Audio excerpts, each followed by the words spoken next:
Forgot how crappy their chat is. We should be live, everyone. Dun, dun, dun, dun, dun, dun.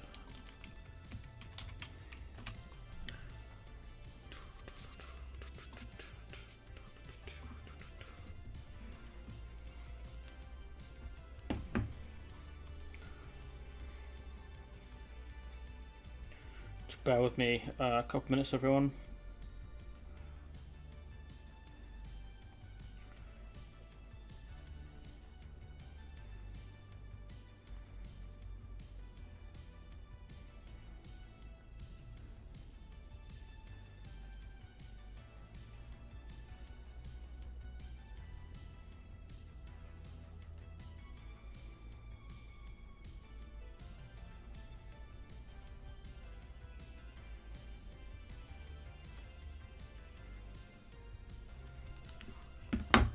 Okay, let's see what's going on.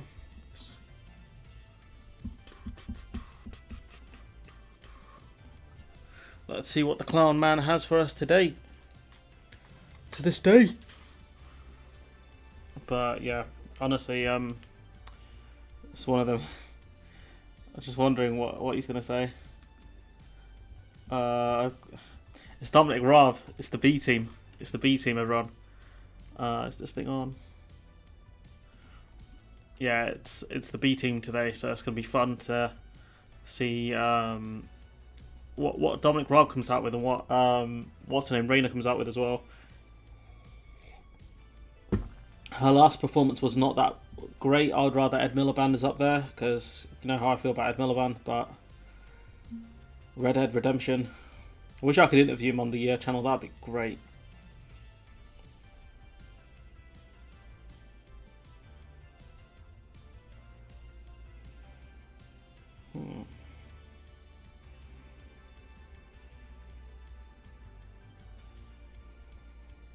Oh, they got that weird gift membership thing. I'm not sure how much I'll use that for now, but maybe later on down the line I will. But yeah, we're still waiting for this thing to kick off.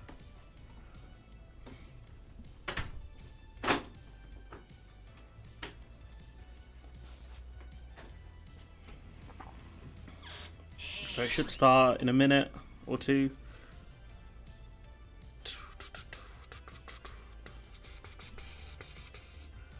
Yeah, maybe I'll check out the gift membership thing later. Could be good.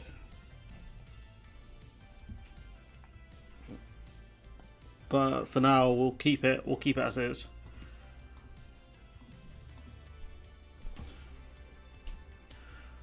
You know, the chat for LBC is absolutely rabid.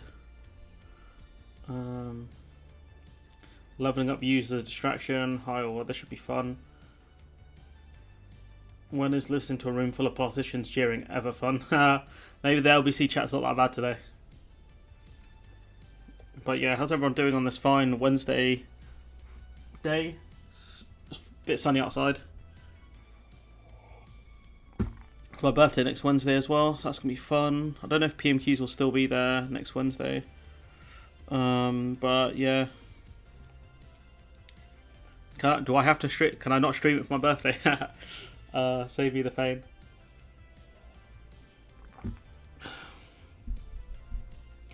The LBC stream is a bit annoying because it's meant to start. It normally used to start earlier, but I don't want to have to look for an alternative. Go away. Pop out chat. It's 12 o'clock LBC. What am I waiting for? Come on. You're late. Ah, there you go. The Independent streaming it. Question 1. Here we go. Deputy Prime Minister. Thank you, Mr. Speaker. I've been asked to reply on behalf of my right honourable friend, the Prime Minister. He attended the Let me know if there's any audio issues. Commonwealth Heads of Government meeting in Rwanda, the G7 Leaders Summit, and today he's at the NATO Summit in Madrid. Mr. Speaker, I know that the thoughts of the whole House will be with the family and friends of Dame Deborah James following the news of her death. I lost my father at a young age to cancer. I will know firsthand the pain that her family must be feeling. But we also know that Dame Deborah was a huge inspiration to so many and raised millions to help others affected by cancer. Andrew Jones. She passed away recently. I think she was 40 years old. I saw it on Twitter. Nationally, 52% of disabled people are in work, compared with 81% for non-disabled people. Disability Action Yorkshire, which is a charity based in Harrogate, works to close that gap, and they have highlighted the success of the Access to Work scheme. For example, one young person, having been told he would never work, is now, thanks to the targeted support available, a trainee brewer at Roosters Brewery. Yeah. So will my right honourable friend consider how we can boost awareness amongst employers of this Access to Work scheme, and also consider how we can simplify the application process so more disabled people don't get deterred and will embrace it? Deputy Prime Minister. Can I thank my honourable friend for raising the work of Disability Action Yorkshire? They're doing terrific work in his constituency. I can reassure him that the DWP is committed to improving awareness through campaigns and partnerships with employers, but also disability organisations. They're also working specifically on a digital service which will make it more accessible and more visible. Deputy Leader Angela Rayner. All right, here we go, people. Thank you, Mr. Speaker. And can I also share with the Deputy Prime Minister his deepest condolences and his personal experience as we mourn the loss of Dame Deborah James, who fearlessly campaigned to inspire so many, and I'm absolutely sure there's no doubt that she saved the lives of many more. And to the family of Zara Alina, who was tragically murdered this week on the streets of Ilford.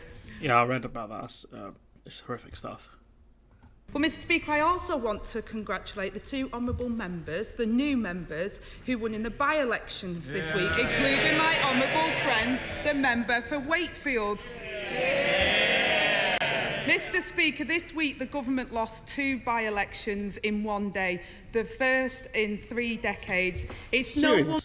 The first and I suppose you wouldn't have two, right next to each other or on the same day like that, given what happened to those constituencies. Wonder that the Prime Minister has fled the country and left the honourable member to carry the can. The people of Wakefield and Tiverton held their own vote of no confidence. The Prime Minister isn't just losing the room, Mr. Speaker, he's losing the country. But instead of showing some humility, he intends to limp on until the 2030s. So does he think the Cabinet will prop him up for this long? Not the best first question, in fairness. I mean, I would have referenced the 6 MPs, Tory MPs who are willing to defect to Labour. I would have mentioned them as well. Deputy Prime Minister. I thank the Right Honourable Lady. I gently point out to her that we want this Prime Minister to go on a lot longer than she wants the leader of the Labour Party to go on.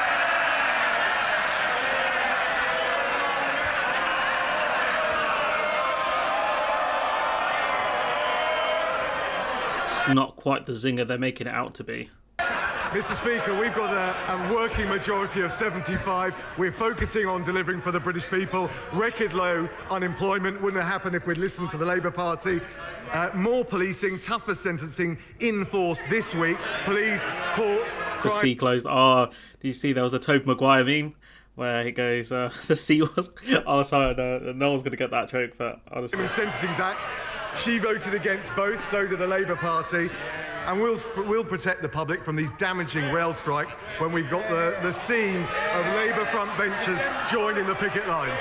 I mean, that's not true, is it? I think there's about 3 of them, and they were told not to go, which I disagree with. I think they should have a free run to go if they wanted to. Mr. Speaker, here we go again. But the truth is, what I want for my honourable friend, the leader of this opposition, is not to be the leader of the opposition, but to be the Prime Minister of this country. And to be honest, Mr. Speaker, it couldn't come quick enough. Britain can't stomach this Prime Minister for another 8 years. His own backbenchers can't stomach him for another 8 minutes. And if they continue to prop him up, Mr. Speaker, I doubt the voters will stomach him for even 8 seconds in the ballot box.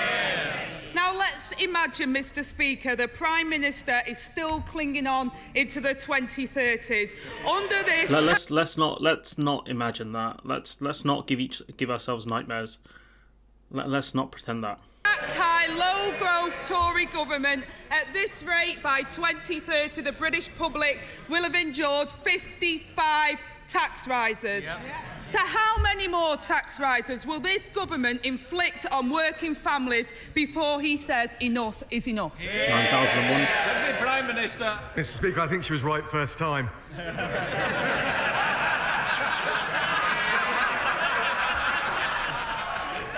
Mr. Speaker, I'll tell you what we're doing. Near record levels of youth. What the hell's going on over here? What's Sunak looking at? Bro, what? What is going on with his face? What the? Unemployment, 3.8% unemployment. We're cutting taxes. Was he all there? Next month on national insurance, £330 million. We're delivering for families through the difficult times of the cost of living. What about the Labour Party? We heard yesterday what their plan is. Their plan is no plan. Their plan is no plan. We heard what the Labour Party are up to. Their plan is no plan. The Labour Party said he's wiping the slate clean. He's starting from scratch. He's only been in the job 2 years. Sir Tony Blair, who's actually got some experience of winning elections, says there's a gaping hole in Labour's policy offer, and all the while... You know, it's actually amazing. It's actually amazing that 2 years down the line, he hasn't come up with much starmer to the point where he's getting criticisms from everywhere in the party. That's kind of crazy. I didn't know Tony Blair said that. I need to find the article. There's a smile creeping over her face. All the while, she's revelling in it. We're getting on with serving the people of this country. She's just playing political games. Well, Mr. Speaker, I'd revel in the opportunity for the people of this country to have more than just by-elections to see what they think of this government opposite. I'll have a look, Chris. I'll have a look.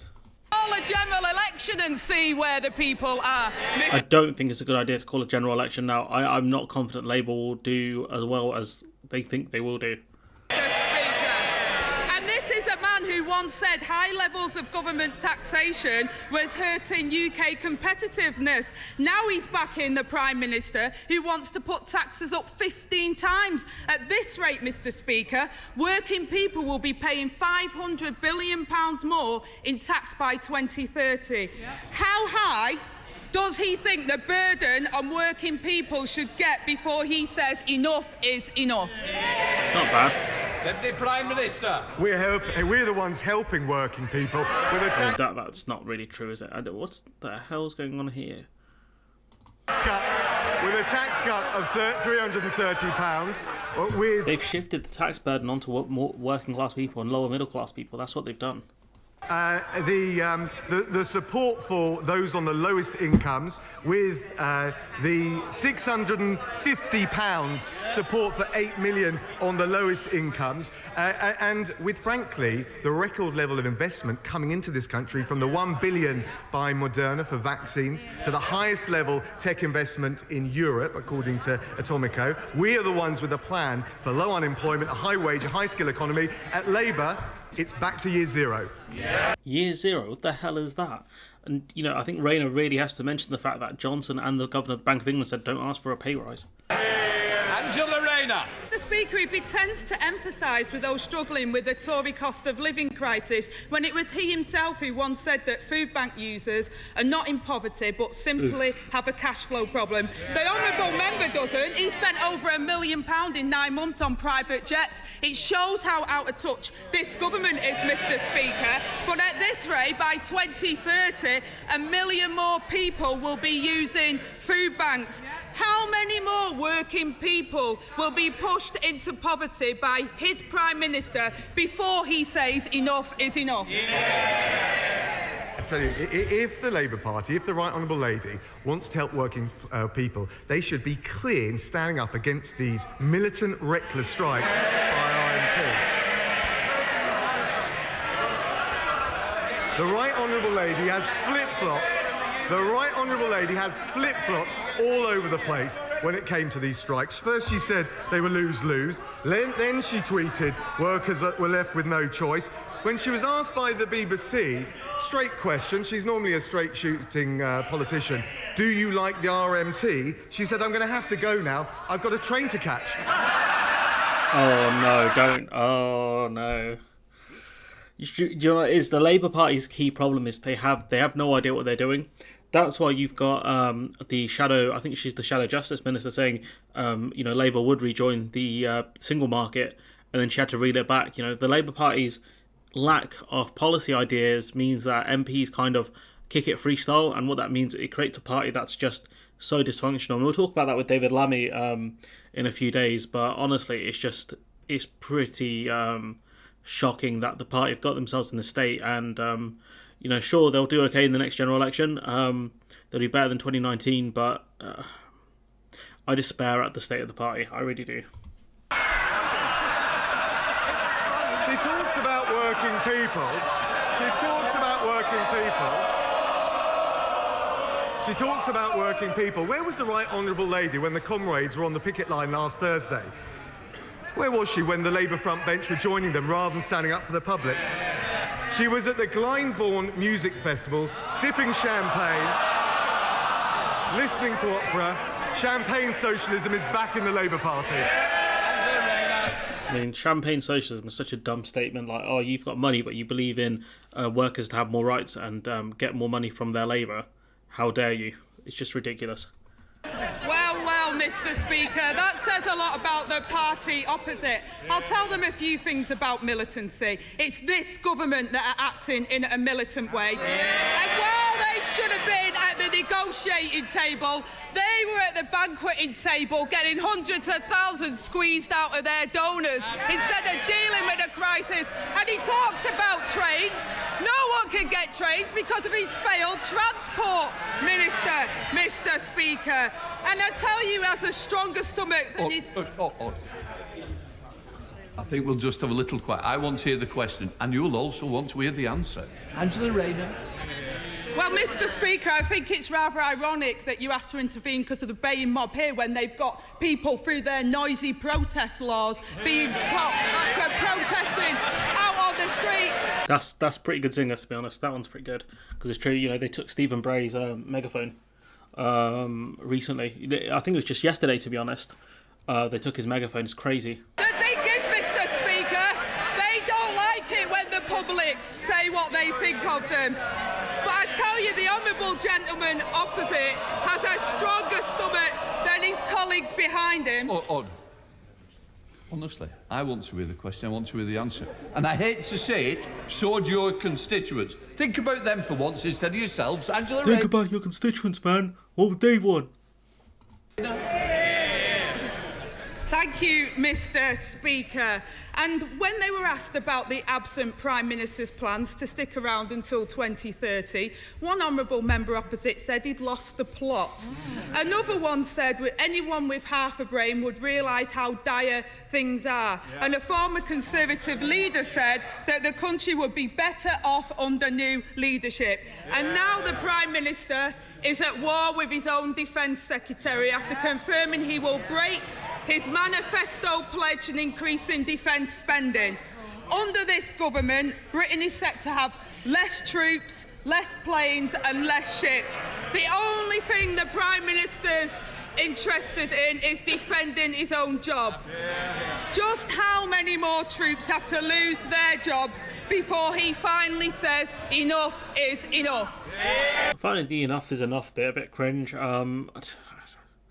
Questions are okay, I guess. I mean, it's nothing spectacular. Deputy Prime Minister. Thank you, Mr. Speaker. In fact, there's a £24 billion increase for armed forces.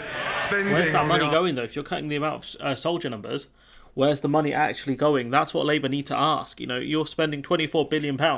Where's that money going? Armed forces is rising to 2.3% of GDP, again making us the largest military spender in Europe. And frankly, we'll take no lessons from the Right Honourable Lady when it comes to security of this country. First thing she did when she became an MP, 2016, voted against Trident, leaving us exposed. And she was campaigning for the Right Honourable Member for Islington North to be Prime Minister, someone who would take us out of NATO. Mr. Speaker, talking about NATO, where was the honourable member when the situation in Afghanistan on a sun lounger? That's where the honourable member was. I take No. The sea was closed, mate. That's what we were told. The sea was closed. And let's not forget the sea was closed, as people in the comments have pointed out. From from the honourable member when it comes to doing your job.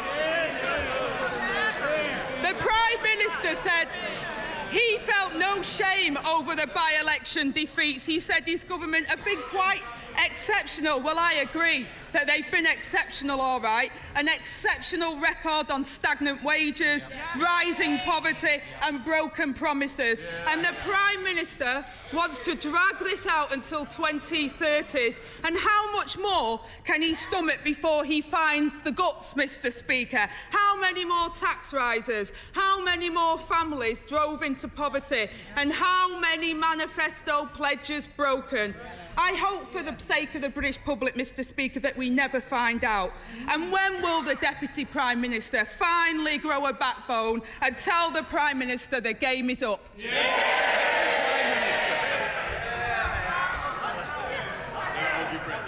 Mr Speaker, I can't help thinking that Right Honourable Lady is auditioning for the leadership contest on that side, not really referring to anything on this side.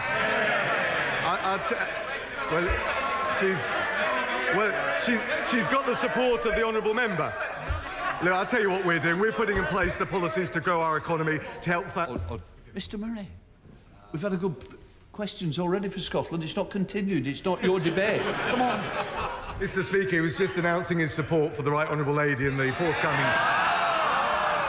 We're putting in places the economic plan to help people with the cost of living. The Labour leader is getting ready for year zero. We're the ones supporting Ukraine with sanctions. Year zero, talking about the beginning, kind of like a new plan. Okay. On Russia with military support. The Honourable Lady voted to abolish Trident. We're the ones making the streets safer, more police and tougher sentences. Yeah, but on net, we have less police officers than I think we had in 2010. So you haven't actually replaced the ones that we lost. So that's not great maths from you, Dominic, mate. Sentencing under the Police Crime Sentencing Act in force. The Met Police are in special measures as well, let's not forget that. This week, she voted against both. They got no plan. They're not fit to govern, Mr Speaker. Thank you, It's Mr. annoying Speaker. she didn't mention Mr. Speaker, the Eden Project North has been 5 years. It's frustrating, you know. The Labour front bench could do a lot better in PMQs. Honestly, Rayner's showing was not very good. I'm not going to lie here.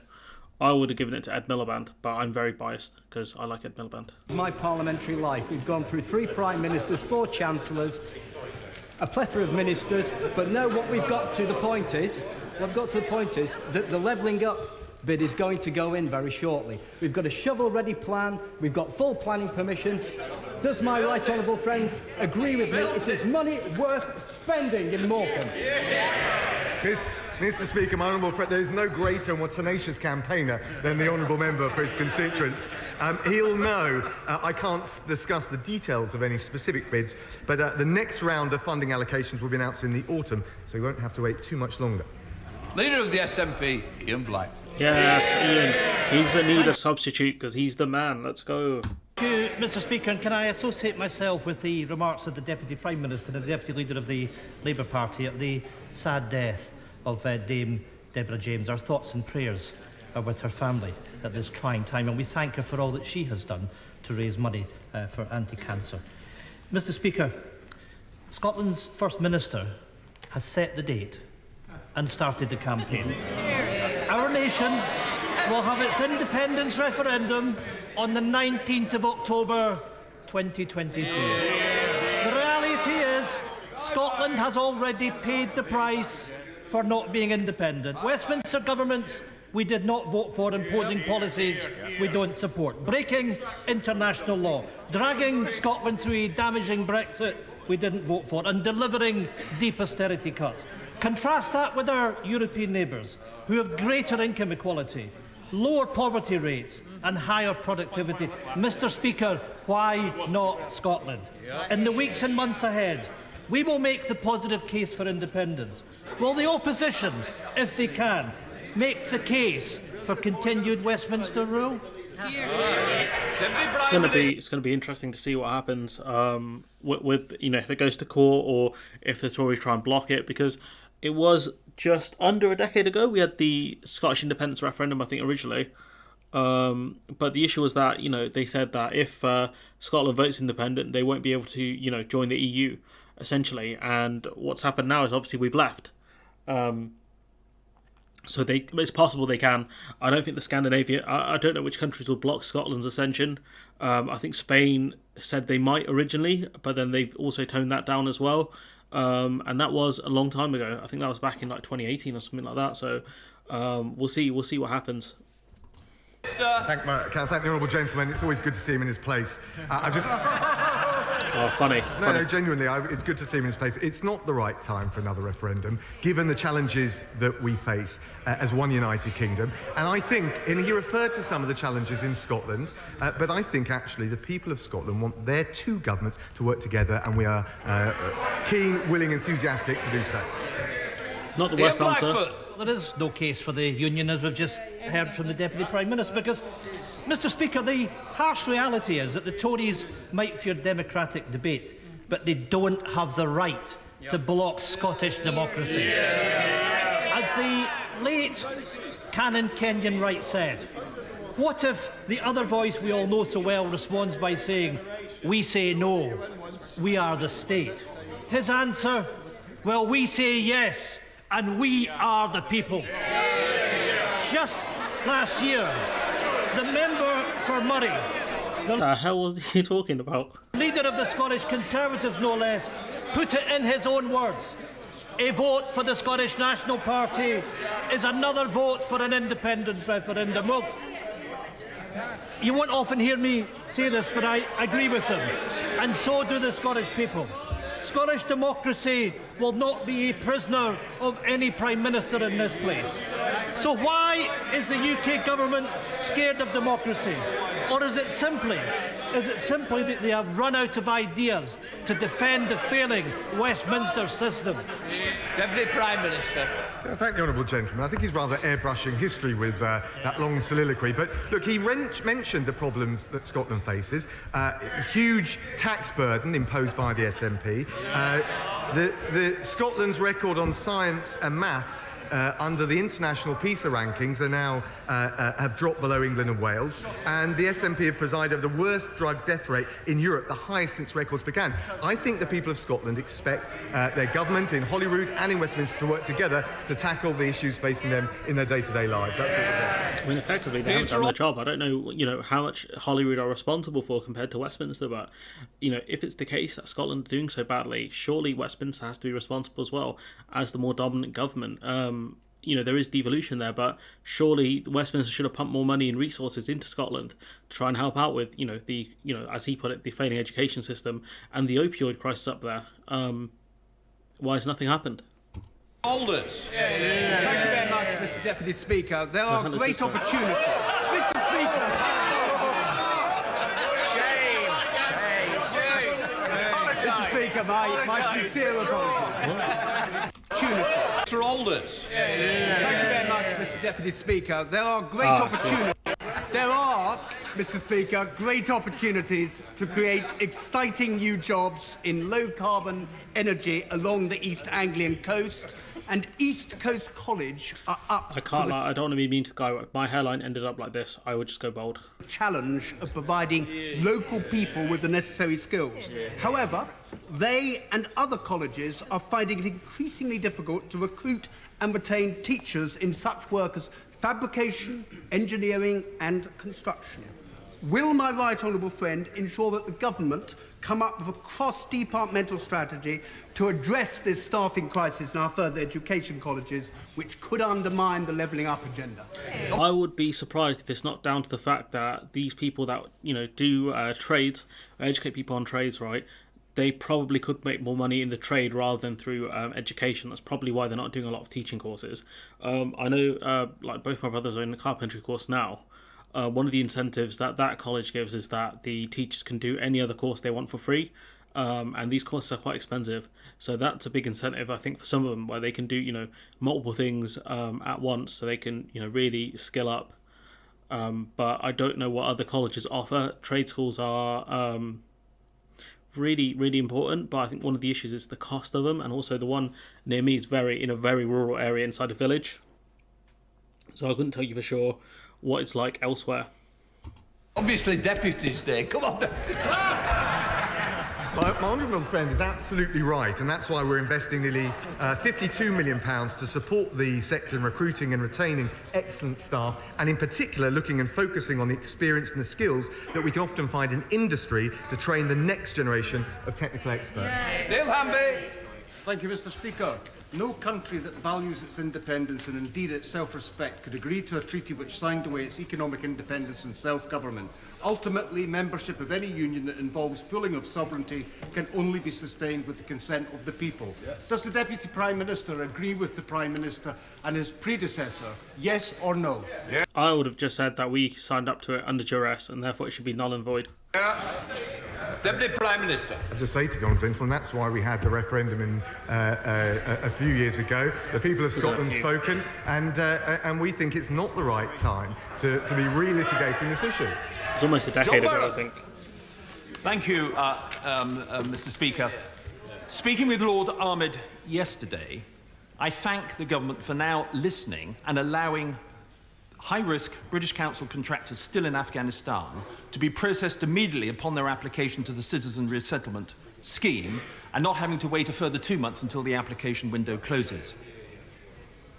With taxation at a 40-year high, when will the government be bolder in cutting taxes, given all the evidence the world over shows that lower taxes increases prosperity, raises living standards, and better enables the government to help the less fortunate, even if such a policy means cutting spending such as HS2? It's not always true with lower taxes. If you look at, Scandinavian countries, they have higher taxes on the kind of the wealthier people in the country, and they're doing okay because it's about wealth redistribution rather than just cutting taxes. And the problem is when you cut taxes and you don't, especially when you don't do wealth distribution, you just run into constant problems, and that's one of the problems we have in this country, where the wealth isn't being distributed equally via capitalism essentially, and the government is not stepping in to really resolve that issue. That's one of the reasons why Mick Lynch, I think his name is Mick Lynch, called him Mike. Mick Lynch's points are really salient, which is these railway companies are making a lot of money in profit. Their rates go up by RPI, the rail fares, but workers' wages don't go up by RPI. Not at all. They're asked for a 7% pay rise when I think RPI inflation's at around 11%, something like that. And so why is it that the commuters have to pay more for the train rides, but the staff don't get a pay rise when these companies are making enormous profit? And they're being subsidised by the taxpayer as well. So why is it that workers shouldn't get a pay rise? So the argument about taxes and all this stuff, cutting taxes simply doesn't work, especially not in this country. It's about wealth redistribution. My honourable friend makes an important point about driving growth in the economy, and that's why we're cutting taxes with the 130% super deduction for capital investment. That will not just create good jobs, but well-paid jobs and better paid jobs by boosting productivity. That's why we're increasing the employment allowance, which represents a tax cut of £1,000 for 500,000 small businesses. That's why we've provided business rate relief of £7 billion over the next 5 years. And of course, we're cutting national insurance just next month, worth £330 for a typical employee. Patricia Gibbs. Thank you. It's not enough that it's £330 a year you're cutting national insurance. That's not going to make a dent when it comes to the cost of living crisis that we're facing right now. Mr. Speaker, as Tory MSP Murdo Fraser points out, Scotland has a third of Britain's landmass, half its territorial waters, over 60% of UK fishing zones, 98% of oil reserves, 63% of natural gas, a quarter of Europe's offshore wind resources and 90% of the UK's fresh water. Can the Deputy Prime Minister explain if his opposition to Scottish independence is because he fears the loss of these invaluable resources? That's a pretty good question. Okay.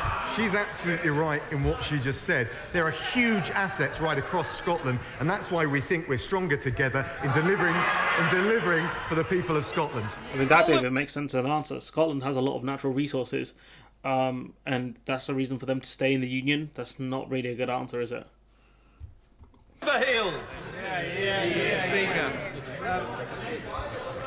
the Deputy Prime Minister will be aware that in North East Hertfordshire we have some of the best farmland in the country. And at a time when there are concerns about food production, food security, at a time when the government is considering rural land use, isn't it time to ensure that our productive farmland isn't covered in solar plants, and that they are positioned rather on brownfield sites, on buildings, and on low-grade agricultural land. Deputy Prime Minister. I think he makes a powerful point, and our 2023 land use framework will set out our priorities for land use across the country, and he's right that we've got to protect the most versatile agricultural land, and any plans for ground-mounted solar installations will have to take that very point into account. His point is well made. Well, it's not really a no-brainer, is it? It's quite simple. If the farmland is good, use it for farmland. If it's bad, or if it's a brown site, you can use it for other stuff. It genuinely doesn't take a genius to figure it out. But, you know, this is a man who didn't realise how reliant we were on the Dover-Calais crossing. So far this year, 52 women have been killed in the UK. Our rights to free speech, safe spaces, fairness in sport, and even the words we use to describe our own bodies are all under threat. Will the Deputy Prime Minister send a clear signal, as some of his Cabinet colleagues have done this week, that Britain respects the rights of women, and will he accept the cross-party amendment to his forthcoming Bill of Rights, which enshrines a woman's right to choose in law? Deputy Prime Minister. Can I thank the Honourable Lady for her question? Can I also just say at the outset what huge respect I personally have for her with the way she stood up for women's rights. And frankly, she was a person who I think was talking about joining the Tory party at one point. At least she seemed fairly close to it. Appalling harassment, trolling and bullying that she's faced. The position, as she knows, is settled in UK law in relation to abortion. It's decided by honourable members across this House. It's an issue of conscience. I don't think there is a strong case for change. What I wouldn't want to do is find ourselves with the greatest respect in the US position, where this is being litigated through the courts rather than settled, as it is now settled, by honourable members in this House. Well, thank you, Mr. Speaker. In February 2019, this House passed my excellent Civil Partnerships, Marriages and Deaths Registration, etc. Act, mandating government to extend civil partnerships to opposite-sex couples, enabling marriage records to include mothers' details, and requiring the Justice Secretary to produce a report empowering coroners to investigate stillbirths. The first two have come into force very successfully, but 2.5 years on, despite further shocking revelations about deaths of babies at several hospitals, no report has yet been published, nor regulations to give coroners the powers they need. Why not? Show how damaged the system is, that's why. Thank my honourable friend. He's absolutely right to raise this, and of course stillbirth is an appalling tragedy which has the most devastating impact on families across the country. He's right, the MOJ, the DHSC have jointly consulted on proposals to provide coroners with new powers in this regard. I have looked at this personally. We will be publishing the government's response to the consultation very shortly. Ella Brown. Thank you, Mr. Speaker. Threatened, terrified, alone. This was how survivors of sexual violence told me they felt when they were pressured into signing non-disclosure agreements and gagging clauses by their universities. No victim of sexual assault or harassment should ever be coerced into silence by the very institutions who are meant to protect them. Not at university, not at work, not anywhere. So will the government back my bill to ban the use of NDAs in cases of sexual harassment, bullying and misconduct? And will the Deputy Prime Minister consider meeting with me in his role as Justice Secretary to discuss how we'll put a stop to this deplorable practice once and for all? No, this has to happen. They have to stop allowing the use of NDAs in this context. You know, they are very dangerous, and they stop people from being punished as they should be. It protects assaulters, it protects institutions, and it really damages the victims. The government have to do something about these sorts of NDAs. Deputy Prime Minister. Can I just say to the Honourable Lady, I'll look very carefully at any particular proposals she has. We've got to do everything we can to protect women and girls in this country, and also, frankly, to make them feel more confident in the justice system. That's why I'm relieved, but restless to go further, but relieved that The volume of rape convictions in the last year alone is up by 2/3. And of course, 2/3? in the... Was that like 2 or 1% or something like that? It's gone up by 2/3. It's not a massive thing. Police Courts Sentencing and Crime Act in force this week, we have taken extra measures, for example, by extending the time limit for reporting domestic abuse and also criminalising taking photos of a mother breastfeeding without consent. And I'll certainly look at the proposals that she's raised with me. Daniel Kaczynski. Thank you, Mr. Speaker. We are investing nearly £190 billion this year into the NHS, and yet many of us see disturbing deficiencies within NHS management, no more so than in the Shrewsbury and Telford NHS Trust. 4 years ago, in 2018, my right honourable friend, the member for Ludlow, and I secured £312 million for a major A&E modernisation within our local hospital trust. 4 years on, construction has still not started. What message can the Deputy Prime Minister give to the people of Shrewsbury as to how government can intervene to break this gridlock and finally allow the £312 million we have secured to be utilised for the benefits of the people of Shropshire and Mid Wales? Well, my honourable friend is a doughty champion of his constituents, particularly on NHS services. The DHSC recently received the strategic outline case for the transformation of A&E services in Shrewsbury and Telford. It's still being processed, but I can tell him that the Trust is aiming to present the full business case in 2023, with construction starting in the same year. Liz Savile-Roberts. Diolch yn fawr iawn, Lefarydd hyd yn oed. When he announced his Bill of Rights last week, the Deputy Prime Minister said it will strengthen our UK tradition of freedom. Freedom, shameless, from a government whose contempt for the rule of law and devolution can be judged in equal measure. They're scrapping Welsh law against our will, denying Scotland the right to choose their own future. That isn't freedom. Will he prove me wrong? Will he prove me wrong by enshrining self-determination in his Bill of Rights? No. Can I thank the Honourable Lady? I thought it was very deft the way she got that in. I think we've all heard, actually, across the benches today, the case for reinforcing free speech, whether it's the judge-made privacy laws or some of the way people are shouted down when they express legitimate opinions. And I also think that the people of Wales will want to join with us, as true across the country, in making sure we can deport more foreign national offenders. That is the reality for the people in Wales and across the United Kingdom. And I think the Bill dodged the question. Rights will be strengthening our tradition of freedom, but also curbing those abuses and making sure we inject a bit more common sense into the system. He asked about national self-determination. Thank you, Mr. Speaker. Derriford Hospital in my constituency is part of the new hospital build programme announced by this government, and work on the new emergency department actually starts this year, which is a significant investment for the amazing staff there and the brilliant Chief Executive, Anne James, who works so hard. But given the incredible pressures on the real estate in Derriford, would my honourable friend consider prioritising capital investment into that part of the UK to ensure that we can accelerate these plans, particularly in digital, so that people in Plymouth get the world-class healthcare they deserve? Can I thank my honourable friend? Look, he's absolutely right. This is the largest hospital building programme in a generation, and his constituents are going to benefit very directly. I can tell him that there will be a new integrated emergency care hospital scheme for University Hospitals Plymouth NHS Trust at the Derriford Emergency Care Hospital. And yes, on tech, he's absolutely right. The facilities will be at the cutting edge of modern technology, and that will really help drive up the quality of patient care. Jill Furness.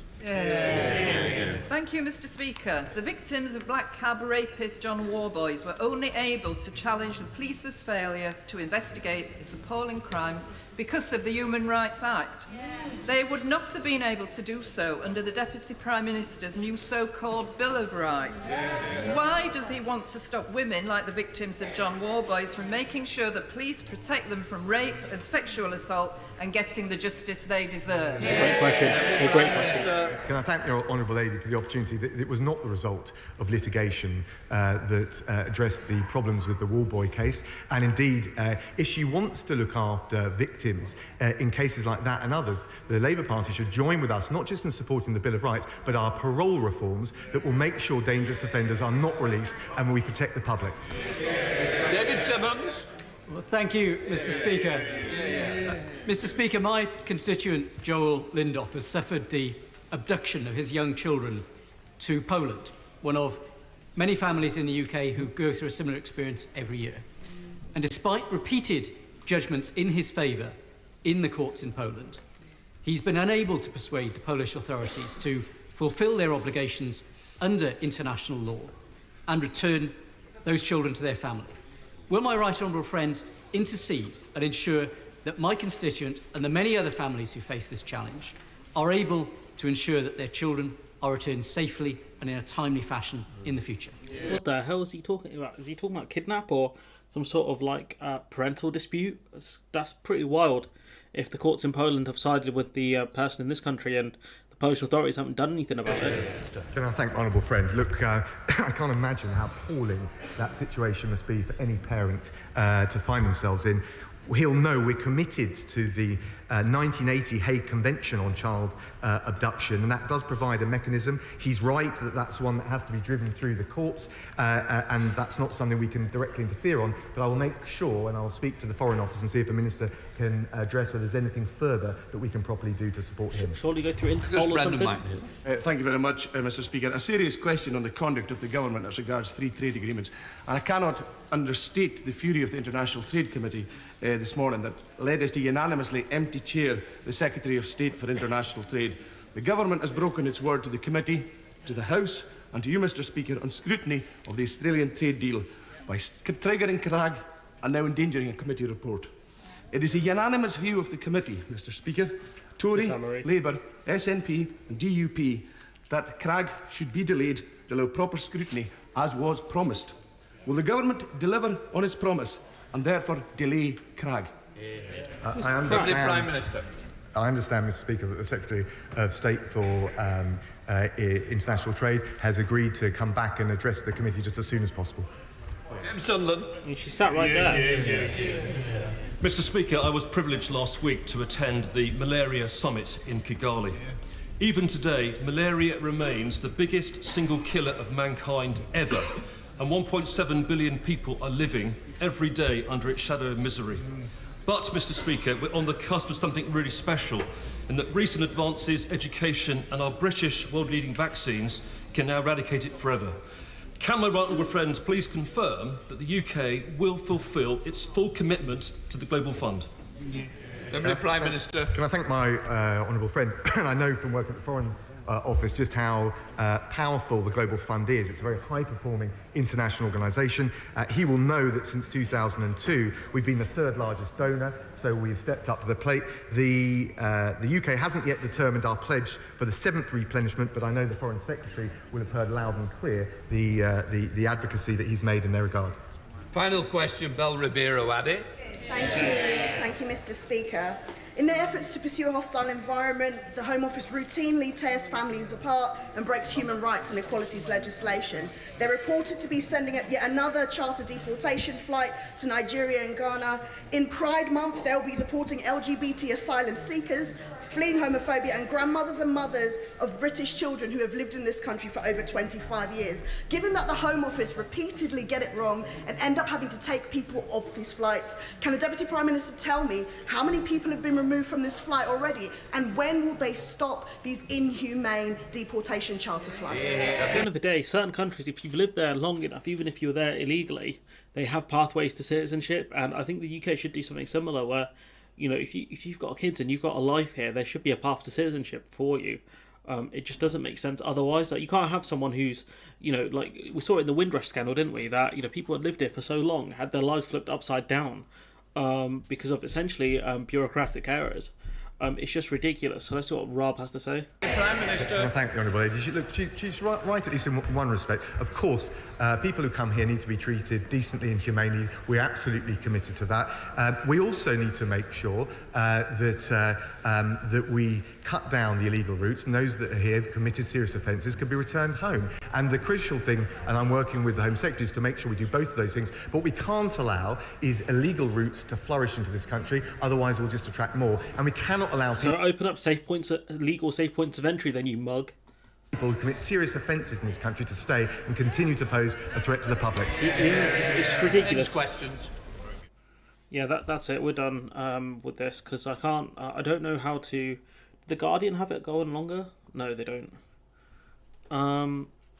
Yeah, I don't know how to continue the parliamentary sessions. It must be on their website, but their website sucks.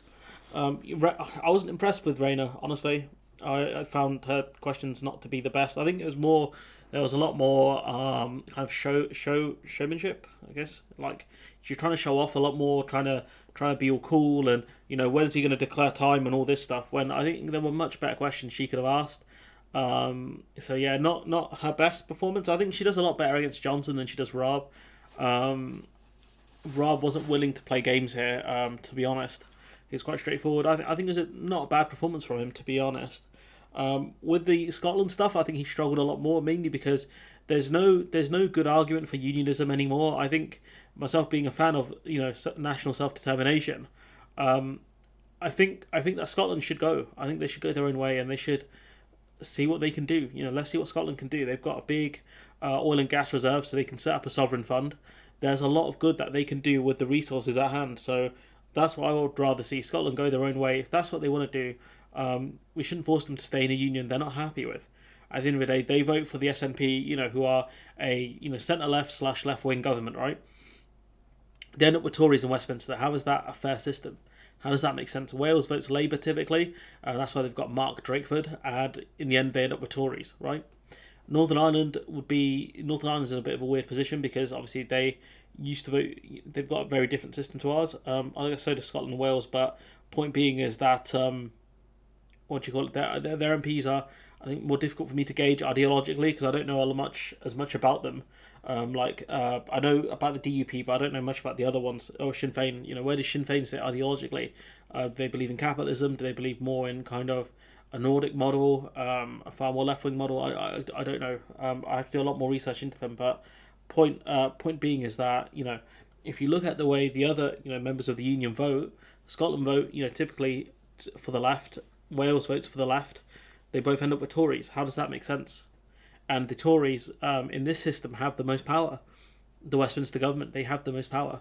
So it's simply a case of it being very, very unfair for these specific countries, Scotland and Wales.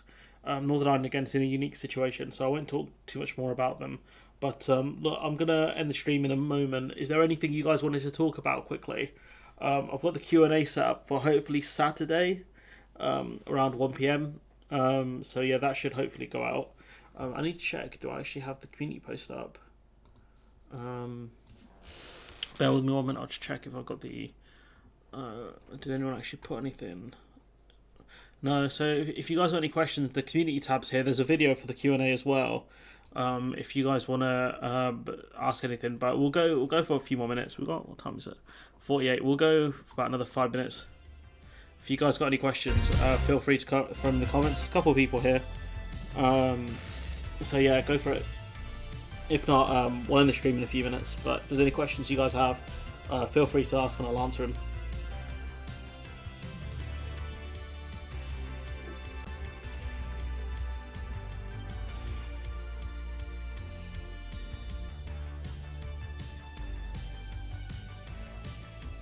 People telling me the Americans have no say in the issues in Northern Ireland.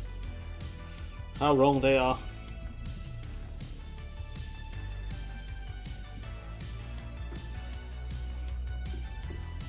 Anyone see Tommy Fury was denied his visa in America over his alleged ties to Daniel Kinahan, a mob boss. I think he's a mob boss. It's pretty grim for him.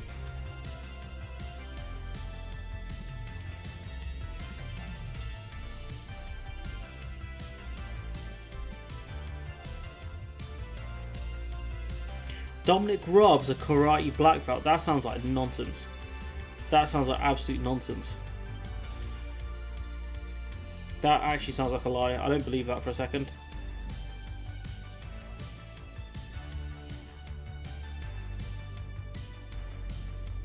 Damn, Northern Ireland's economic rival is crazy. It's Their output's way higher than the UK's output in general. Damn.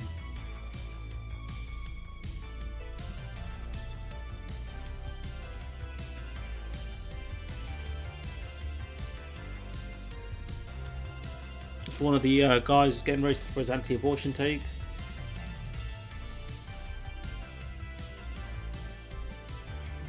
People making jokes about the Barbie film.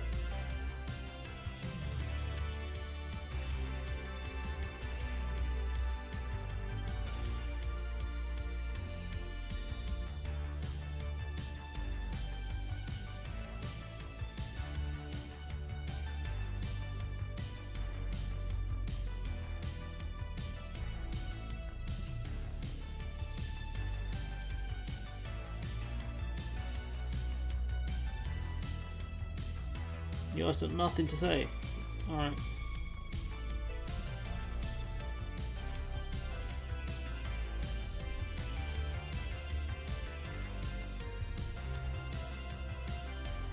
I guess we'll end the stream here. Thanks everyone who joined, and I'll see you next Wednesday, hopefully. Bye.